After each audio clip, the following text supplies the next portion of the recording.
Good morning. Good morning.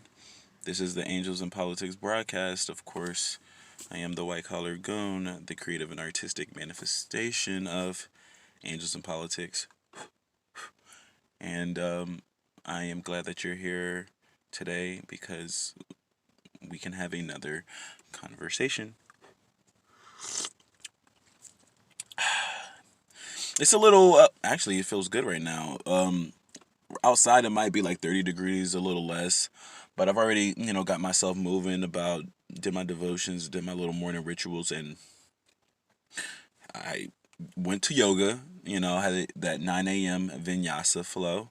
That vinyasa flow is real. And it was nice. Nice. I think the temperature, I do the hot yoga, so the temperature was around 95, 96 degrees Fahrenheit. In Celsius, I know for our individuals overseas, for our individuals in, Europe, Asia, matter of fact, the rest of the globe, they use Celsius. So I'm not sure what that is in Celsius, but it was relatively warm. Got a nice little sweat in. I changed my shirt, so now I'm in a drier article of clothing, so it's going down. Have you had your breakfast? Have you had a meal as of yet? Okay, that's great. Me neither. Of course, I'm having coffee, so you might be like, "Yo, that's cheating. That's cheating," because coffee is like a stimulant, and it does, satiate, the hunger, and it does. But I won't eat until after 12. You know how I do my thing. You know how I do my thing. This isn't like all the time, but it's a good way to get yourself moving about and get in touch with your universal self. Whenever you start moving, exercising without any food, just drink the water, just have the apple cider vinegar, a little bit of black seed oil, take the probiotic and get yourself moving about. Today's topic, I just wanted to roll out with that. This is a shout out to my ex. Shouts out to my homegirl, Jinga. Jinga's not my ex, but she is my homegirl from the cruise ship. And right now, I think she's somewhere in the Eastern Hemisphere. Well, in the Middle Eastern Hemisphere, actually. Somebody might say middle to what? East of what? I will say the same thing, right? But I think she is somewhere in Oman, Jordan, somewhere around there. Last time I checked, she was somewhere in the UAE, the United Arab Emirates, of course, but in the Emirates, Dubai, Jordan, Cyprus, in that vicinity, with her current cruise ship. Shout out to the Jewel of the Seas. This is a shout out to my ex. So, for people who know that, shout out to Little Mix. Shout out to the Mix. And I mean, that's a that's a dope ass song. So somebody was like, "What's the inside joke?" Well, I mean, why are you shouting out your ex? And somebody might be like, "Gabe, do you even have an ex?" Or like, "What ex are you referring to?" Or referring to, or something like this. But the truth of the matter is, it is a great story to tell because I, of course, spent some time overseas or on the seas, living on the seas, becoming one and being immersed with the water in the seas. And somebody says, "Yo, Gabe, is that really what happened?" I understand that you have these, you talk about the spectrum of consciousness and you talk about personality archetypes and then you refer to them as colors and you refer to the colors as elements. So, red, blue, green, yellow, and maybe red could be the fire. Fire is the spirit. Fire is who you are. The blue is, the water tranquility at ease, moving, going with the flow. Green may be the earth, being grounded, maybe being stable, secure, safe, and the yellow is the wind. The wind is, yeah, hey, well, that's somewhat like the water. You're going with the flow, but you're in the air. You're doing a lot of different things. You're a bit sporadic. You kind of have a lot of things going on. So that is very true when I talk about personality archetypes. But as far as my homegirl, so I was working on the cruise ship, and I work with the children. So I was with like 3-year-olds, 4-year-olds, 5-year-olds, and we're in the room and we're playing games and we're trying to keep them active. And at that age, if you have children or if you remember your niece, your nephew, your younger brother, your younger sister, your younger a family member who is around the age of the toddler age, it takes a lot. It takes a lot to deal with, to keep them engaged, to keep them active, um, to keep their attention. Their attention span is like this, and it's really interesting because with this information age, this internet age, our information is quite the same. We're adults, and our information isn't much different than our children, or the children. But we used to play Kids Bop, and the Kids Bop would have all of these the mainstream tracks, or the mainstream music, or the mainstream like hit singles from the radio, popular music. That's what they would call it, pop music.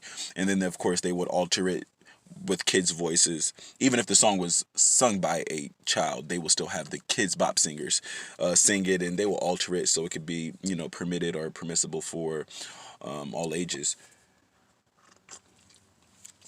And I remember just working with my homegirl Jennifer, and next thing you know, all I heard was, "This is a shout out to my ex," and I was like, "Oh shit!" Like that actually, I like that. Like, I like that. I like, not only do I like the line, I just like the way that was the first thing you heard in the song.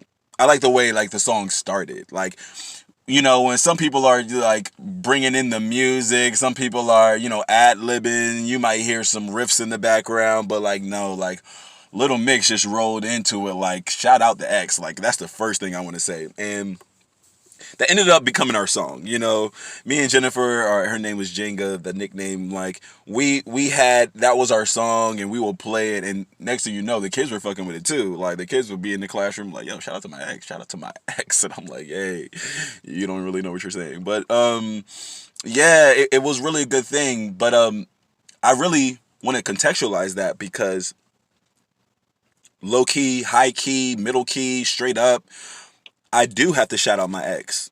Like, dead ass, because if it wasn't for my ex, I wouldn't be here. If that makes any sense. Like, if it wasn't for my ex, I wouldn't be the person that I am today. You feel what I'm saying? So I know there are a lot of individuals who might have some type of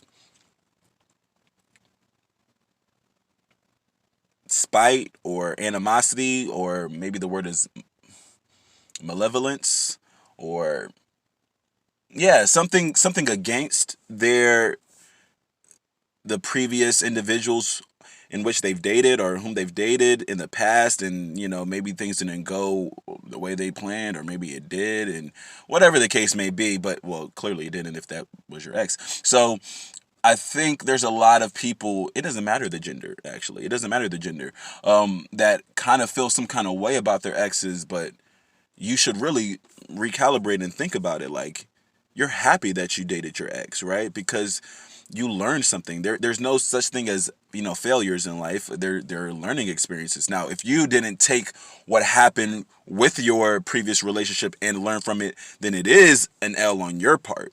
That's something that you got to charge to the game, or chalk up to your behalf. That's not your ex's fault. Your ex has moved on, and your ex is quite happy. Most of my exes are probably like, married with kids and stuff like that, or, well on their way. So it's like, my exes did well. My exes are doing very well for themselves. And you should be too. You really should be too. So whenever I say shout out to my ex, like, that is like, yo, it's so deep, because put it this way. My ex, and when I'm the one I'm speaking about, that was like my first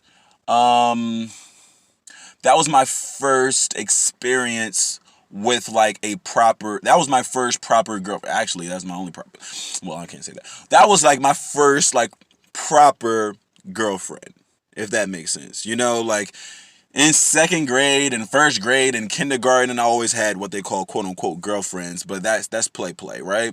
And third grade and fourth grade, I like these girls like China and Nicole and Tiffany and all these types of girls, but that was like play, and then you got your girls from whatever sixth grade and seventh grade and eighth grade, and there was beautiful women in my school, at middle school, and we liked the Jasmines and Jessicas and Casey's and Biancas and all those types of girls, and Danielle's and Rhonda's and all those types of girls. They were beautiful women. and Kimberly's and Kelly's and the archetypes. The archetype. I've already mentioned the archetype. So like those weren't your girlfriends. Those were women who were young. There were young ladies in which you talked to, you hung out with in class, but they weren't your girlfriends, and you didn't date those girls or anything like that. You were relatively keen because you respected their aesthetic and their femininity, and you were attracted to to the polarity. You were attracted to their aesthetic and their femininity. You took you took note of their competence, their intelligence, their intuitiveness, their feminine desires, and their industriousness. And you saw that, and it was expressed via, academia. It was expressed via sports. It was expressed via social programming, social interface.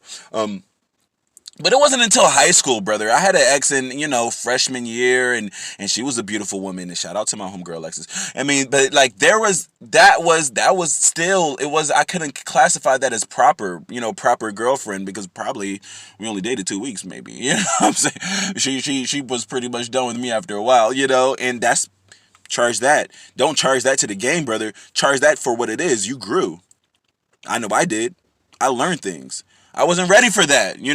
She might have liked me, but I wasn't ready. I didn't know what I was doing at 14 and 15. And when I'm saying doing, like, I'm not talking about physical. I wasn't developed at that time. I wasn't developed in the sense that she was, that was a young woman, and she stood out in regards to the other girls in the class. So she needed an older guy, or she needed a guy who had more experience to really give her the attention that she needed and she wanted, and she did. After dating me, homegirl from freshman year, she went to a different school and started dating like proper big time football players, and and it went on, and she's blessed, very beautiful to this day. But this is a shout out to my ex. Okay, so my homegirl, by the time I get to 15 to 16, I'm starting to get a little more confident in myself. Just a little bit. I'm not on yet. I'm on the JV basketball team, some shit like that, yeah, maybe freshman year I had a little girlfriend who was a cheerleader, but like, I'm not on yet. I'm not self-actualized, you know what I'm saying? I made honor roll, and I was in some student government type of, after school programs, and, I'm doing things, but I'm not on. I'm still learning. I'm still cultivating. But it wasn't until like my junior year. It wasn't until like I had to interface with like the woman or the young woman that I desired at that time, and I remember seeing girl in the hallways, or what we will call the corridors if you're from, the Western Hemisphere, and I'm like, yo, like, who is that? Okay. And I remember seeing her, and at first I probably wasn't too pressed at first. Like, I probably wasn't too keen at first, but it was one of those graduals, like, hold on, like, she might be all right. Like, hold on. That's that's low key my archetype. Wait, that is my archetype. Wait, I'm gonna have to pull up on him, girl. You know what I'm saying? So my homeboy, like James at the time, still my best friend to this day, one of my best friends. He even remembers telling me, "Yo, bro, I remember when you said you were gonna. I remember when you spoke into existence. I remember when you manifested that relationship, because you told me 6, 7, 8 months before you guys started dating, man, you were gonna pull up on that." And I, had to keep my word, because once you speak it, it's like, well, damn, you said it. You've already spoke it into existence. You know what I'm saying? I wasn't writing down my affirmations at that time, but I was reading things. I was still reading. That's the RWS. I was reading. I wasn't writing. I was writing my schoolwork, but I was speaking. Okay, and I was manifesting before I even knew what manifestation was. But I was like, listen, homegirl over there, she doesn't even know. It's coming her way. It's coming her way. So I'll get into like how I pulled up on homegirl and how that went down. But truth be told, I'll put that in the next video. But truth be told, like, she leveled me up. That's why I say shout out to my ex. I got leveled up. Like I literally ascended. I ascended when I was 17. Did I turn Super Saiyan 2? Did I turn Super Saiyan 3? Did I even turn Super Saiyan? No! But I knew there was a level after that. Do you hear me? Once I started dating the girl that I desired. Not just some girl who was down the street, not some girl who was knocking on the door, not just some girl who thought I was cute in class. No, the girl who I wanted, who I manifested, who I had to go and work for. By the time you know, by the time I started to, get a little traction, and it wasn't easy. It wasn't like overnight. It didn't snap. It didn't mean, I already give you that. I've already given you that, the quote that all girls have boyfriends. So it's like, trust and believe. It wasn't like I could just pull up on her and say, hey, I like you, and then that's what it was. Like, no, I had to work for these things. But I ascended. I didn't know it at the time. I didn't know how beautiful the relationships and the cultivation of relationships and sustaining a relationship and putting in the work, putting in the work towards a meaningful relationship with the opposite sex. I didn't understand at that time the gravity of how that affects men in every sense of the word. So I literally have to shout out my ex. I have to big up my ex, because she didn't even know. Like, she awakened a monster in the good way. In a good way.